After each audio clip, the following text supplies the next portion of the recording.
Yo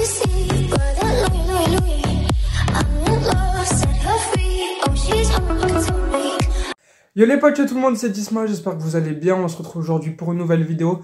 Dans cette vidéo les gars, on va parler vite fait de Lyon-Lens, le match de la semaine dernière, parce qu'il faut en redire deux mots, parce qu'il était vraiment... C'était un match type, on va dire, il était vraiment bien comme match, on va en parler. On va surtout parler d'Auxerre-Lyon qui s'est déroulé vendredi soir. Je suis en la vidéo samedi matin, j'ai pas les résultats des autres matchs de Ligue 1 encore. Pour le moment on est 9ème, ce sera peut-être pire à la fin de la journée, peut-être 10ème, 11ème. Ça va être compliqué cette fin de saison, va falloir tout miser sur la Coupe de France je pense, mais ça on y reviendra après quand on va parler d'Auxerre-Lyon.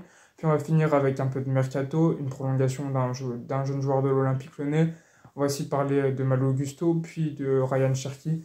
Donc les gars, ça va être parti tout de suite pour la vidéo. On va commencer vite fait en parlant assez rapidement donc de Lens-l'OL, enfin de Lens-OL plutôt, ouais. OL-Lens, ça joue à Lyon. Bref, du coup on a gagné 2-1 contre une bonne équipe de Lens, même si vous le savez en ce moment c'est un peu plus compliqué pour eux. Donc ça c'est un bon match, but de Lacazette sur une passe d'Ed Cherki, but de Cherki sur une passe d'Ed Maxence Cacré.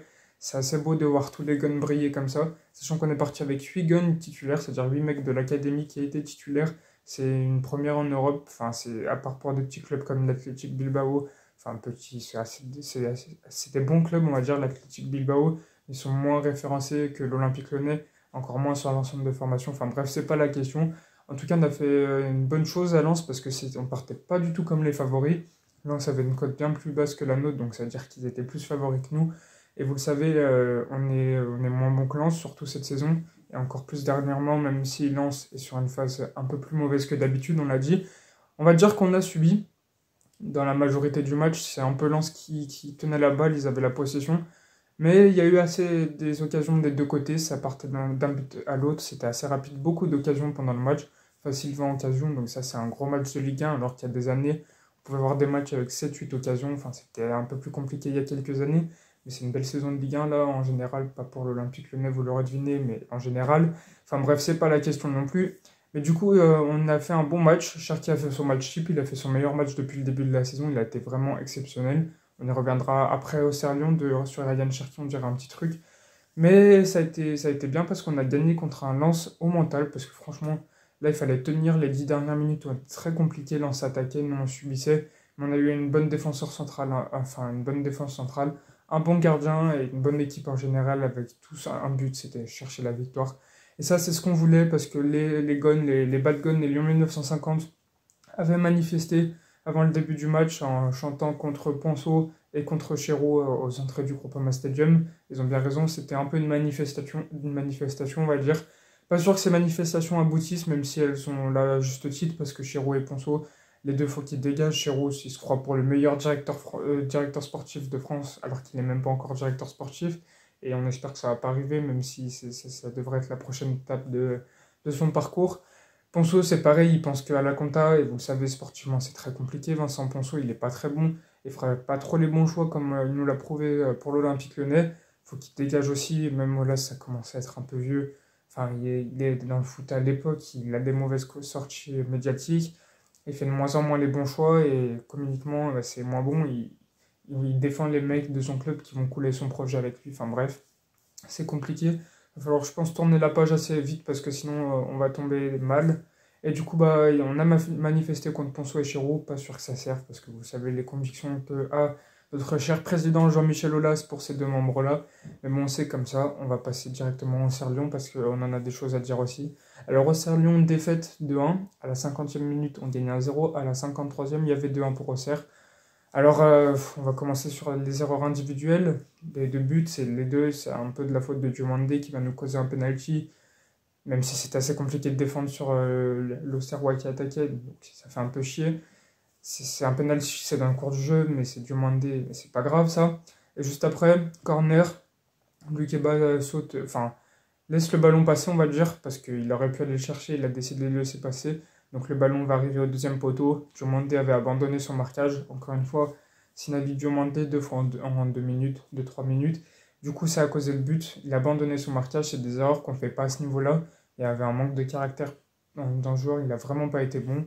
Lovren a poussé un coup de gueule à la fin du match, comme quoi c'était inacceptable de faire un match comme ça. Cacré Lopez, c'était pareil. Enfin bref, il y a eu des sorties médiatiques, et heureusement pour dire que c'était pas normal. Laurent Blanc n'est pas là depuis Lens, ni contre Auxerre, il a une pneumopathie, donc une infection au poumon. Donc on espère qu'il va revenir vite. Mais bon, ils étaient quand même en contact avec Franck Passy, le coach adjoint, auquel on va revenir dans 2 minutes. Du coup, on va parler plus collectivement là. But de Moussa Dembélé d'ailleurs, ça lui fera du bien à la confiance, même si c'est une sale défaite contre des promus, même si Auxerre a une tendance assez attaquante, on va dire. C'est pas une équipe qui va subir. Auxerre, c'est une équipe qui va toujours proposer du jeu. Sauf que là, Lyon avait la possession, donc dans tout le match, on va dire que Lyon avait la possession. Mais dès qu'on a mis le premier but, bah, on a repéré tout de suite le changement d'habitude qui est dans les travers de l'Olympique Lyonnais. On est retombé dans nos travers, on a changé d'attitude, on est passé en mode bien passif, en mode tant pis les gars, on a gagné, enfin on a mis un but, ça va le faire, on va dérouler, on va peut-être en mettre 2 autres. Et on n'était vraiment pas sur nos appuis, on faisait des passes sans être concentré, enfin bref, on était ailleurs. On avait décidé d'arrêter de jouer, on était tombé dans un faux rythme. On percutait plus alors qu'on avait la possession, on avait la 2 à l'heure, zéro intensité dans le jeu. Enfin bref, on avait l'impression que le match était acquis. Donc deuxième mi-temps, c'était encore pire. Du coup, on s'est fait surprendre à la 50e et à la 53e. Ça n'a pas, ça a pas remis les idées en place, je vais y arriver. Et du coup, ça a été vraiment compliqué de jouer contre une équipe comme Auxerre qui va pour gagner, alors que Lyon, une fois qu'il y avait un 0, ils y allaient plus pour gagner. Enfin, peu importe, ils s'en battaient les couilles. Enfin, ils pensaient que c'était déjà gagné. Ça m'énerve, cette attitude. Il faut vraiment changer ça. Et on l'a vu sans Alexandre Lacazette, sans Laurent Blanc. Il n'y a pas eu à la mi-temps de gros engueulades, j'imagine, parce que vu l'entrée en deuxième mi-temps, ils n'ont pas eu l'air de se bouger un peu le cul dans les vestiaires. Je vais y arriver. Mais bon, c'est comme ça, il y a Alexandre Lacazette, pareil, qui est blessé, qui va manquer au Auxerre, mais on ne sait pas s'il va manquer Angers. Mais en tout cas, il sera là pour la Coupe de France contre Grenoble. Ça a été un peu pareil, sans lui, il n'y avait pas vraiment la gagne, le capitaine n'était pas là, c'était Anthony Lopez le capitaine. Donc ça mordait pas assez, sans Alexandre Lacazette, on a vu une différence. C'est moche qu'un joueur change le collectif comme ça, sachant qu'on a un bon banc, une bonne profondeur de banc, même si pas pareil que Marseille, même si Marseille c'est notre rival. Ils sont sur une très bonne saison et ça fait chier de dire ça. Moi, je suis pas content. Enfin bref, c'est pas la question.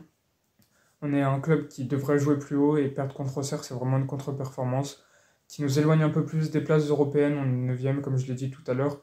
Et il va falloir se résoudre, je pense, à jouer seulement la Coupe de France parce que c'est ce qui paraît le plus atteignable parce qu'en championnat, ça va être très difficile. Il va falloir faire à partir de maintenant un sans faute alors qu'on n'a pas joué Rennes, on n'a pas joué Nice, on n'a pas joué Monaco, on n'a pas joué Marseille, on n'a pas joué le PSG dans une moindre mesure, on va dire. Mais en tout cas, enfin, ça fait chier parce que là, il n'y a plus le droit à l'erreur en championnat. Si on veut espérer croire à une place européenne, on avait repris espoir, là ça va être plus compliqué.